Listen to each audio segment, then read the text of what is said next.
ڈالیے اور اپنے ارادے میں پکے ہو جائیے اور تیار ہو جائیے ان کو قتل کرنے کے لیے۔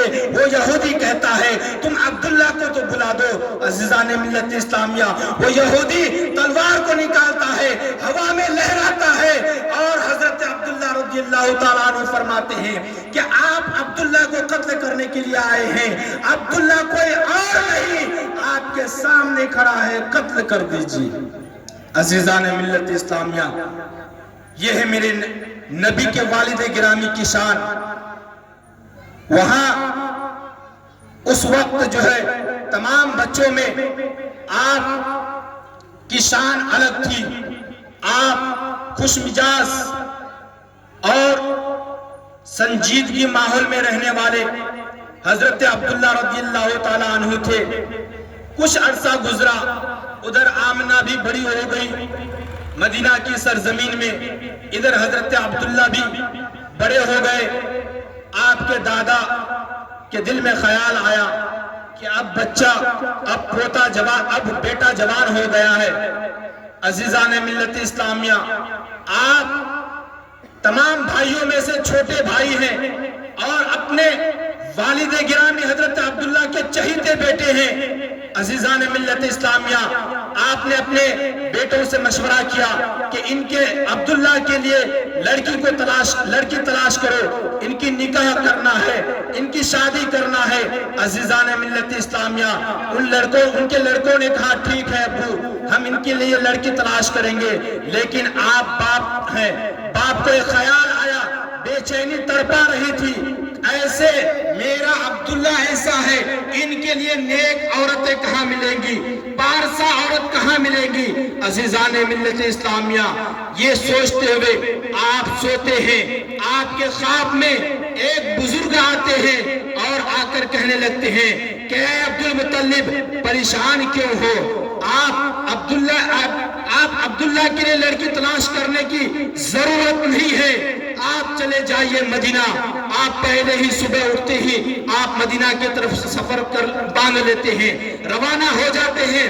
جیسے ہی آمنہ کے گھر پہ پہنچتے ہیں تو دستک دیتے ہیں، دروازے پر دستک دینے کے بعد حضرت آمنہ کے والد گرامی باہر تشریف لاتے ہیں اور عرض کرتے ہیں آپ کون ہیں، آپ کس مقصد سے آئے ہیں؟ عزیزان ملت اسلامیہ، حضرت عبد المطلب رضی اللہ تعالیٰ عنہ فرماتے ہیں کہ میں اپنے لڑکے کے لیے تمہاری لڑکی کا ہاتھ مانگنے آیا ہوں۔ عزیزان ملت اسلامیہ، جب اتنا سننا تھا کہ آمنہ کے والد گرامی نے پہلے ہی لبیک کہتے ہوئے رشتہ کو منظور کر لیا، عزیزان ملت اسلامیہ، حضرت عبد المطلب سوچ میں پڑ گئے کہ ہم مکہ کے رہنے والے، مکہ سے آئے ہیں، نہ ہمارے خاندان کے بارے میں پوچھا، نہ ہماری کوئی تعارف پوچھا کہ لڑکا کیسا ہے، کسی کے بارے میں نہیں پوچھا، پہلے ہی بول دیا کہ ہمیں یہ رشتہ منظور ہے۔ عزیزان ملت اسلامیہ،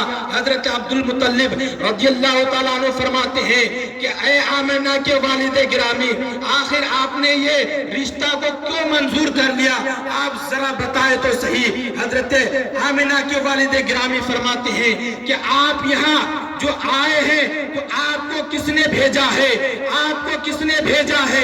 حضرت عبد المطلب فرماتے ہیں کہ میں نے خواب دیکھا تھا اور مجھے خواب میں بشارت ہوئی تھی، اس لیے میں اس خواب کی تعمیل کرتے ہوئے آپ کے دہلیز تک پہنچا ہوں۔ حضرت آمنہ کے والد گرامی فرماتے ہیں کہ آپ نے جو خواب دیکھا تھا وہ خواب میں نے بھی دیکھا ہے، مجھے بشارت ہوئی تھی کہ مکہ سے عبد المطلب اپنے لخت جگر عبداللہ کا رشتہ لے کر آئے گا، تو انکار نہ کرنا، پہلے ہی بول دینا کہ ہمیں یہ رشتہ منظور ہے۔ عزیزان ملت اسلامیہ، یہ بات ہو جاتی ہے، اس کے بعد جو ہے پھر گفتگو ہوتی ہے، گفتگو ہونے کے بعد پھر فرماتے ہیں کہ اے حضرت آمنہ کے والد گرامی فرماتے ہیں کہ آپ نے اس خواب میں بشارت دینے والے کے نام نہیں پوچھا تھا۔ عزیزان ملت اسلامیہ، حضرت عبد المطلب رضی اللہ تعالیٰ عنہ فرماتے ہیں کہ ہاں، جب خواب میں بشارت ہوئی، جب وہ بزرگ جا رہے تھے تو میں نے پوچھا کہ اے خواب میں بشارت دینے والے بزرگ، آپ اپنا نام تو بتا دے، اپنا تعارف تو کرا دے۔ عزیزان ملت اسلامیہ، وہ بزرگ کوئی اور نہیں، ابراہیم علیہ السلام تھے، اور حضرت ابراہیم علیہ السلام جو تمام ولیوں کے دادا ہے۔ عزیزان ملت اسلامیہ، اتنا سننے کے بعد رشتہ ہو جاتا ہے، نکاح ہو جاتا ہے۔ نکاح ہونے کے بعد 3 دن کا عرصہ گزرا کہ حضرت عبد المطلب حضرت آمنہ کے گھر میں موجود ہیں، وہیں قیام کرتے ہیں۔ 3 دن کا عرصہ گزرا کہ اب حضرت آمنہ کی ڈولی اٹھتی ہے، حضرت آمنہ کی رخصتی ہوتی ہے۔ جب حضرت آمنہ مکہ کی سرزمین میں پہنچتے ہیں تو ان کا خوب زور و شور سے خیر مقدم کیا جاتا ہے۔ عزیزان ملت اسلامیہ، وہ کوئی عام رخصتی نہیں تھی، وہ کوئی عام ڈولی نہیں تھی۔ عزیزان ملت اسلامیہ، اور کچھ عرصہ گزرا، 3 مہینے کا عرصہ گزر گیا کہ آپ کے جو پیشانی میں نور تھا، حضرت عبداللہ کے پیشانی میں جو نور تھا، وہ نور حضرت آمنہ کے شکم میں منتقل ہو گیا تھا۔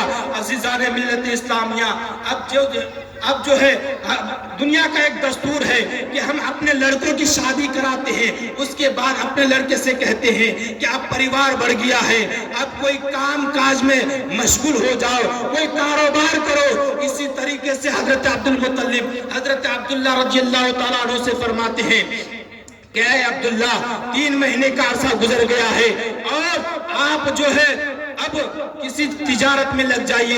ایک فلاں قافلہ جو مدینہ سے ملک شام کی طرف فلاں تاریخ کو روانہ ہونے والا ہے، اے عبداللہ، اے میرے لخت جگر، اسی قافلے کے ساتھ روانہ ہو جاؤ۔ عزیزان ملت اسلامیہ، وہ قافلہ کے ساتھ حضرت عبداللہ رضی اللہ تعالیٰ عنہ روانہ ہو جاتے ہیں۔ جب آپ اپنے روانہ ہونے سے پہلے اپنے شریک حیات یعنی حضرت آمنہ رضی اللہ تعالیٰ عنہا سے پوچھنے کے لیے جاتے ہیں، اجازت طلب کرنے کے لیے جاتے ہیں، تو کون بیوی چاہے گی کہ شادی کے 3 مہینہ گزرنے کے بعد اپنی شوہر کو باہر بھیج دے؟ کوئی باہر ایسا ویسا نہیں کہ 1 دن کا راستہ ہو، 2 دن کا راستہ ہو، نہیں کہ 1 مہینہ مسلسل 1 مہینے کا سفر جو ملک شام اور مکہ کے سرزمین کے درمیان ہے، والے کے ساتھ روانہ ہو جاتے ہیں۔ 1 مہینے کا عرصہ گزر گیا۔ 1 مہینہ وہاں پہنچنے کے بعد تجارت میں مشغول رہتے ہیں۔ 1 مہینہ تجارت کر کے جب آپ واپس آ رہے تھے تو راستے میں جو ہے آپ کا سسرال، آپ کا ننیال، آپ کا مدینہ شریف راستے میں پڑتا تھا، تو آپ نے سوچا کہ اب میں 6 مہینے کا عرصہ گزر گیا ہے، اس کے بعد آپ نے سوچا کہ میں اپنے سسرال ہوتے ہوئے گزر جاؤں۔ قافلہ آگے نکل چکا، آپ کچھ دن کے بعد کچھ دن ٹھہر جاتے ہیں، اس کے بعد آپ کی طبیعت خراب ہو جاتی ہے، آپ کو بخار آتا ہے، طبیعت بڑھتی گئی۔ اس کے بعد خبر آتی ہے کہ عبداللہ اب اس دنیا میں نہیں رہے۔ انا للہ و انا الیہ راجعون۔ حضرات محترم، یہ خبر پاتے ہی حضرت عبد المطلب رضی اللہ تعالی عنہ آپ کی شریک حیات حضرت آمنہ کے پاس آتے ہیں اور کہتے ہیں کہ اے بیٹی، صبر کرنا، میں جو خبر دینے کی کوشش کروں گا، میں جو خبر دینے جا رہا ہوں اس میں صبر کرنا، اپنے دل کو سنبھالنا۔ عزیزان ملت اسلامیہ، حضرت آمنہ فرماتی ہیں اے ابا جان، آخر بات کیا ہے بتائیے تو صحیح۔ حضرت عبد المطلب رضی اللہ تعالیٰ عنہ فرماتے ہیں کہ اے آمنہ، عبداللہ کا انتقال ہو چکا ہے۔